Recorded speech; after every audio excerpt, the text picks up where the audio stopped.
Right, good morning. Now, this morning we're going to be talking about there is a government-sponsored bill called the Private Security Regulation Bill, and it's basically, among other things, wants or rather proposes that security guards be armed. And so the question, of course, is to arm or not to arm. And we're joined by Richard Tuta, who's a security analyst. And so maybe we'll start there. Among the other things, of course, is it time for us to arm our security guards? You realize that when you are coming up with any security measure, right from the national to a small household, you should always ask yourself, can it, one, detect? Two, can it deter? Three, can it delay an act of crime? If you look at our so-called, what we call them watchmen, but they are armed security officers. Currently, as much as they can detect an act of crime, they don't have the capacity to deter or delay that act of crime.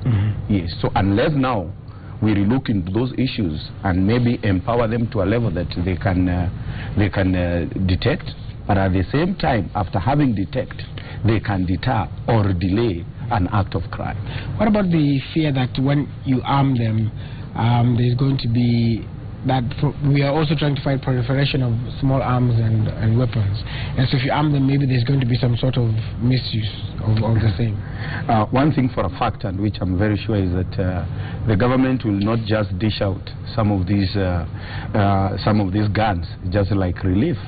There must be some things that needs to be done by the government before, and these are the things that the state needs to look at. For instance, they cannot just wake up in the morning and start giving it just like the way I've said, like relief food for that matter. They have first of all to vet some of these people who are to be issued with these guns. They have to train them, and they have also to come up with some punitive measures for anyone who mishandles or misuses his gun. And at the same time, again, I think the state again should not give them the guns that are over and above that which is being used by for example, our soldiers. They should give them a lesser gun than that which is being used by our security officers. They should not arm them, like for instance, with an RPMG or a general purpose machine gun or a Negev machine or a Jericho pistol. No. They should also say that this is a preserve of our security personnel, but for this we can give to the security guards. Yes. So in terms of that training, because the way that people get these security guards, there's also, I think, the importance, because I'm seeing the bill here also, it's talking about registration of these firms. How important is that? Because if you just give, like you said, like relief food, and you're giving, the way we have anybody and tell them you're the security guard, so what should qualify somebody to be given this? I will give an example that there was a time in this country that teachers training colleges in this country was just a preserve for those whom, after having finished by then, were directly absorbed into teachers by Teacher Service Commission. But things have changed. Nowadays, they just teachers colleges just train you where you, and they regulate the training. Where you go and find employment is upon you, whether you want to work with the TSC or you want to go to private schools. And I think that is the same concept that the state needs now to adopt when it comes to these issues of private security guard and arming them, so that the state should just restrict itself to regulating the industry, come up with a policy framework and legal framework to regulate the industry, and in fact even develop a training curriculum for these people, because I'm very sure that not everybody will qualify to go into that industry, because if it is left to that industry to regulate itself, then we'll end up with the situation that we are in currently, where very early in the morning you are just given a uniform and a machete, and you are told, stand here, do this and all that, which is unfair. And that's why we have ended up, currently we don't have, in fact it's sometimes even unfair to call them security guards, because what we have nowadays is an equivalent of flower girls and an equivalent of church ushers and all that. But if they are well trained, like I saw recently the state came up with a program of training in national youth service, whereby young people are trained on security. Maybe we can say that if you undergo the training, maybe the state should say, if you undergo the training at the National Youth Service, then they will accredit you, so that if you are employed by some of these private security companies, now you can be licensed to be carrying firearms. But unless you go through that training, you cannot be licensed. Yes. And of course, this is really going to help. Remember the last time here we also talked about that, the fact that the police population ratio is not really adequate in Kenya, and so this is going to help. But now look at the situation where this might be fought by the police, because the bill also, I'm seeing here in part 7, also says that the security service providers should be given the power to arrest. How is that going to augur with them, and how will that work? You know, the power to arrest is what I had mentioned earlier, that it is in the any security countermeasures, so that arresting is a delaying the act of crime. And if you cannot be allowed to do so, then it will be like you are just an usher, whereby you tell somebody you are intending to steal here, but pass over to that other place. So these are things, these are realities of time. In fact, in some other countries, we have even higher number of private security officers than we have of the police. For instance, in Britain, there are more than the police in that country. So these are realities. We don't need now to bury our hands in the sand and to say that we can still provide, say, police officers in each and every public places in this country, because the ratio as it stands currently in this country is 1 police officer against 1,000 civilians, and the internationally accepted standard is of 1 police officer to 400 citizens. Not looking at the quality, because we are when we look at Kenya currently, we are just looking at the quantity, not the quality. So these are realities that we need to, because we cannot run away from the fact that the police officers that we have, I'm not going to talk about the numbers because it might compromise the national security, but the police officers that we have cannot accumulatively protect all the critical national infrastructures. And when I talk of the critical national infrastructures here, I'm talking about things to do with schools, I'm talking about things to do with the ports, I'm talking about things to do with our ports, things to do with our airports, I'm talking about things to do with our railway line, I'm talking about public facilities. We cannot provide police officers to all this. And if at all the government can provide, then it will compromise on other aspects of security. And this is where now the private security firms comes in handy. And you remember, currently Kenyans are undergoing the fear of crime. There is the issue of terrorism. There is the issue of limited state resources towards the police. So all these can be supplemented now by the private security guards. Right. Another thing also is that they're also being given the power to search. But my question is, and I also like to invite the viewers to send in their comments and views. Remember, you can talk to us on 22422. That's our SMS number. That is 22422, and the hashtag to use on Twitter is Power Breakfast. But remember, like, the whole thing, it goes back to that training aspect. But wouldn't this be confusing? Imagining a situation where I am stopped by, from any of the security agencies, somebody's committing a crime, and then they arrest me. So then, what is the process?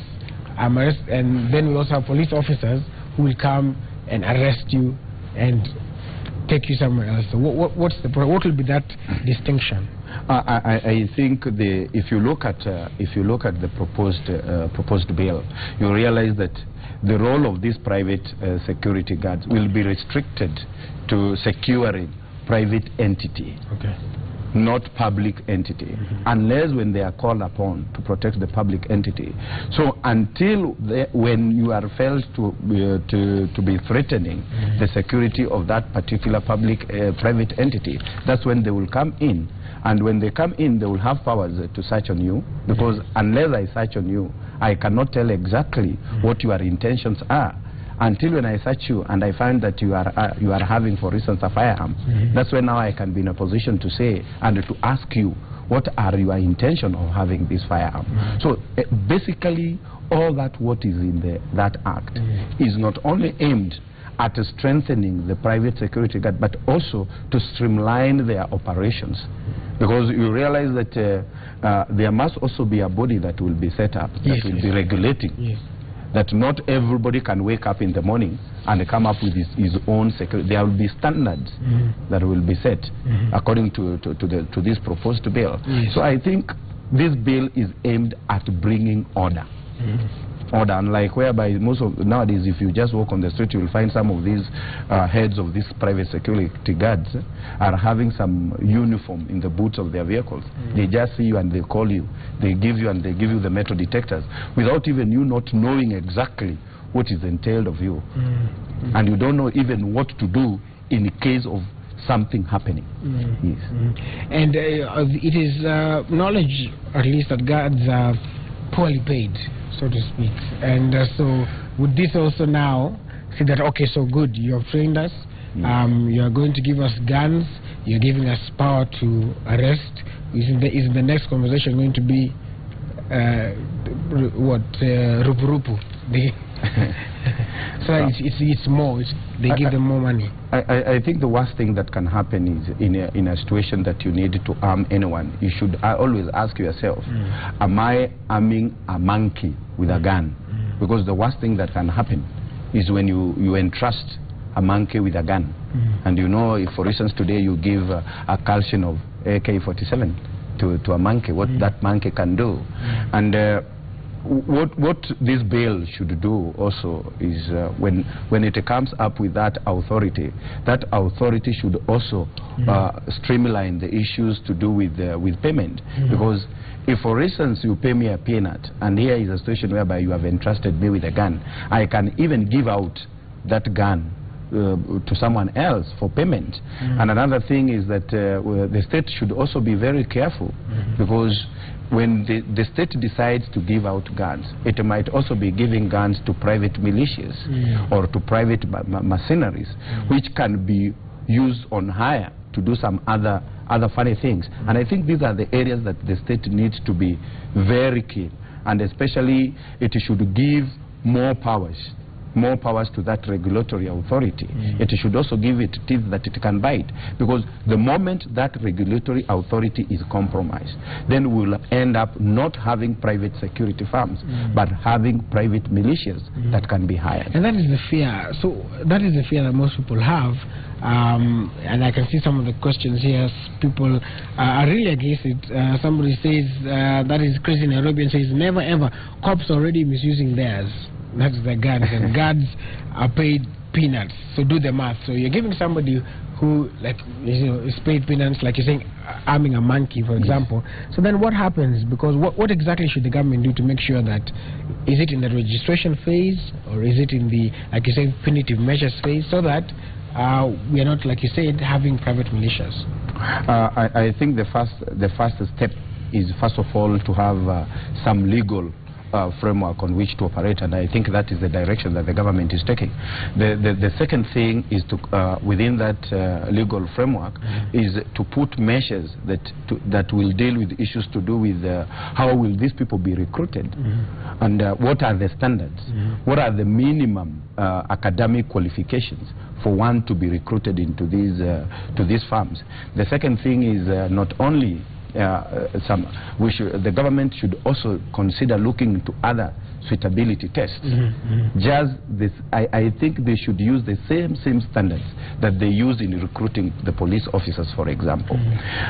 And at the same point, the state should also look at, yes, we have trained you, we have recruited you, we have seen your suitability, we have armed you, but you have decided to misuse your firearm. What will happen? And that's why I say, let us come up with some deterrence measures, that if somebody decides to use a firearm that has been given to him for purposes of protecting the citizens, then let some punitive measures be taken against him, and which involves, I'm not saying that there will not be spillovers. Remember, any security policy making decisions is based on a cost-benefit analysis. Yes. What is it going to serve? What are the sacrifices? There will be spillover. There will still be some 2 or 3 who will misuse their firearm. But the general objective of the whole idea will have been achieved, because these are the people who will be used to seal all the soft spots that have been existing in our country. And when I talk of soft spots, remember, currently we have over 40,000 public, primary, secondary, and university. If we say today that we provide police officers, or we second police officers to all these, armed police officers to all these public institutions, we can't. We cannot even second them to all the churches.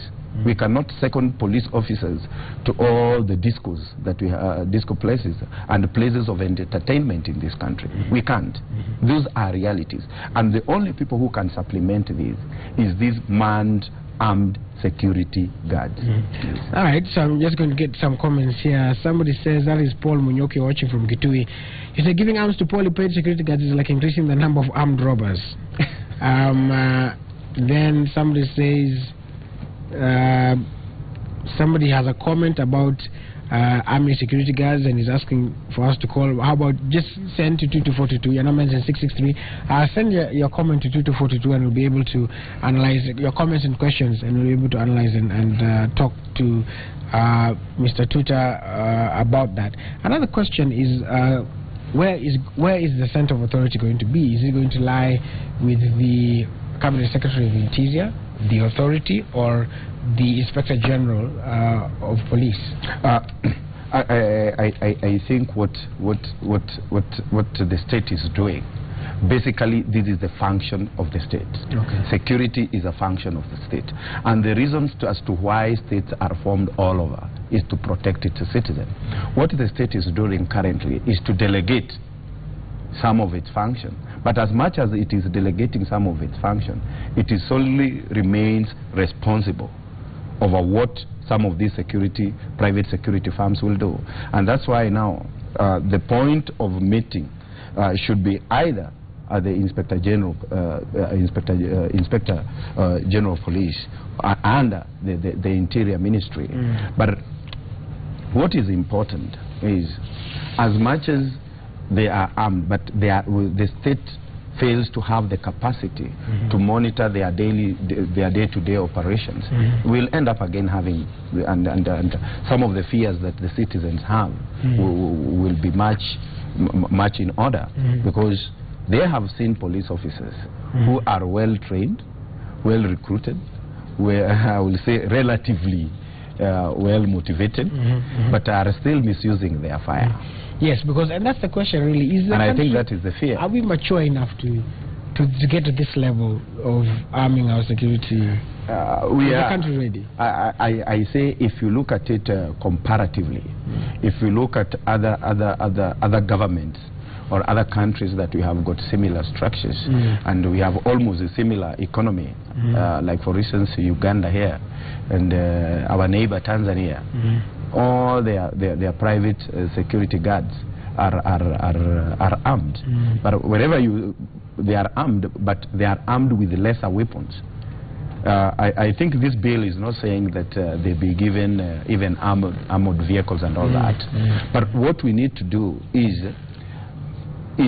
how do we monitor these people? Because some of what we saw the other day in Nakuru, and the Kericho of police officers using their guns against the same citizens that they are supposed to protect, are issues to do with administrative failures, whereby the tactical commanders on the ground cannot account for where their officers are. And these are the things that we need to look at when we are coming up with all this. All right, we're going. I'm going to go back to this, and as I said, remember, you can talk to us on 2242. That's our SMS platform, 2242. Should we or should we not arm security guards? We're talking to Richard Tuta, who is a security analyst, and the hashtag to use on Twitter is Power Breakfast. I want to just divert a little bit now. there are African members of parliament in the country, and they have a meeting, and one of the things that they're saying is that the military incursion way is not the way to tackle or to deal with Al-Shabaab or terrorism. And so they're saying we should think about other ways, and what they're calling a holistic view of attacking, getting rid of terrorism or extremists. What is your view on this? There are only two types of war in history. That is asymmetric and symmetric. Symmetric war is where there are rules of engagement, and the enemy is well known. He has got physical address. He is on uniform, and the bottom line of that symmetric war is the rules of engagement, that which is guided by in the international law. But when you look at the asymmetric war, there are no rules of engagement. The enemy is not known. Is whereby the end justifies the means. So military all over, the army all over, are more trained to fight on a symmetric war than asymmetric. And the terrorism is a symmetric war. Asymmetric war. So you will realize that military or armies all over the world are not well trained. And that's why you will see that most of the armies nowadays have come up with, within the army itself, they have their own special forces. Like, for instance, the Navy SEAL, the SAS of the British, all that, and the Reke company here in Kenya. So if we say that we leave it for the army alone, it might not work. And if we say that we use the military force alone, it may not work. I think the best thing that the country needs to do is to reconsider using both soft power and hard power, whereby we ask ourselves, what do we do when it comes to soft power? How do we motivate people to exit from terrorism? Because some of them are there because they don't have an exit route. So the best thing that the state needs to do also is to develop an exit route that even provide motivators in terms of incentives, which can be even money. For those who opt to quit, what do we do? And for those who opt to remain there, these are the people that we should engage through using hard power, for that example. These are the people that we should come up with very punitive measures towards. But for those who says, yes, I have been into it, but I want to exit. In fact, other countries have adopted it. They are even giving monetary incentive for those who have decided to quit from Al-Shabaab. But at the same time, we also need to deal with other issues, like, for instance, issues to do with the radicalization. Because behind terrorism, there is a radical religious ideology. So unless we look into those ideologies, unless we engage religious scholars to demystify some of these ideologies, then it will be very difficult. But at the same time, we must also look at terrorism as an organization. In fact, if you look at the anatomy of any terrorist organization, you realize that it operates just like any other business entity, because it has its own PR wing, which can go by any name. Sometimes they call them Bra human rights organization. There is the finance, which raises finance for it, and both legally and illegally. There is the HR wing, which deals basically with the recruitment. So any counter-terrorism measures should be aimed at that. It should deal with how do they raise funds and how they transfer those funds. It should deal with the issues to do with the recruitment. It should deal with the issues to do with the communication within that terrorist organization. It should deal with some of these so-called PR wings of the terrorist organization. And until we do all that, military alone, it is one of the strategies, but it is not the only strategy that needs to be used as a counter-terror strategy. Right, and so that, I guess, is the holistic approach that African MPs are talking about. All right, so I'm just going to sample a few of your comments here as we wind up. Somebody says here that your name is Engineer Maritim you're watching from Sotik. You say, first disband and disarm all regular police as the only duty is collecting bribes. That is your view. Then there is Mbui, you're watching from Mombasa. You say, arming security guards is a normal thing in Tanzania and Uganda. This is something that's quite common and should be done here. Somebody says, no, especially those for banks robbery, KPR and cattle rustling areas. I think he's basically trying to say the KPRs have not been effective, and so I think that's the kind of analogy or something he's trying to use, that if KPRs has not been effective, how are these armed guys going to be? What are your views on that? Are they going to be effective? Are you going to see like a real change that we can say? You know, the concept of security firms is now over 4,000 years old. As the moment people started owning properties, some people somewhere started coming up with a strategy on how to steal those properties. So people started coming up with measures on how to protect their properties. And that's how the concept of the private security guard, it started with the locks, keys and all that, to currently what it is. So I think the problem that we have as a country is the fear of unknown, which is based on the perception that we have been having, that if the police have been doing this, the moment we arm the private guard, will increasing the probability of those guns being used against the citizen. But remember what I said, that all that has always been guided by the administrative issues.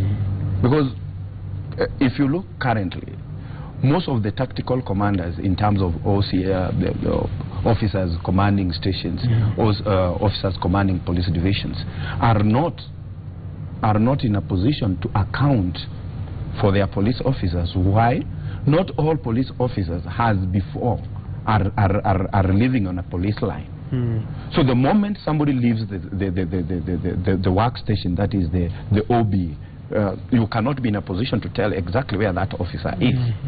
So if we make sure that all the police officers are well housed within a particular area, then the officer commanding that station or the officer in charge of that particular area can be in a position to account for where each and every of his officer is. But currently some officers are working in station A, but they are not housed in that particular station. They are living elsewhere. So from the time they leave that point A, their working station, to their areas of residence, no one can be in a position to account for their action. All right. Yes. Okay, so those are some of we've been talking about to arm or not to arm. This bill, the private security regulation bill is already up for second reading, and so it's definitely some more changes will be done, some more will be made, and so we'll be inviting Richard as well, and probably the stakeholders as well also to talk to us about this as we move along. And just I'll take two more views here. Mutetia joining from Meru says it's very simple, because illegal arms are there, and to counter them we need to arm our security guards. Laws, however, need to be there to regulate them. And then somebody also says, an interesting question here, why can the government consider using NYS who are well trained and those private security guards? Those are all your comments coming in. Keep them coming in and keep talking to us. It is 22422. We're going to go to the band now as they perform the Maranatha band, and then also we'll come back. We have children that are going to inspire you from climbing Mount Kenya to writing books to innovations, and so we want to invite your comments as well. It's the same, 2242, and the hashtag is for breakfast. For now though, let's cross over to Maranatha. Thank you, Richard.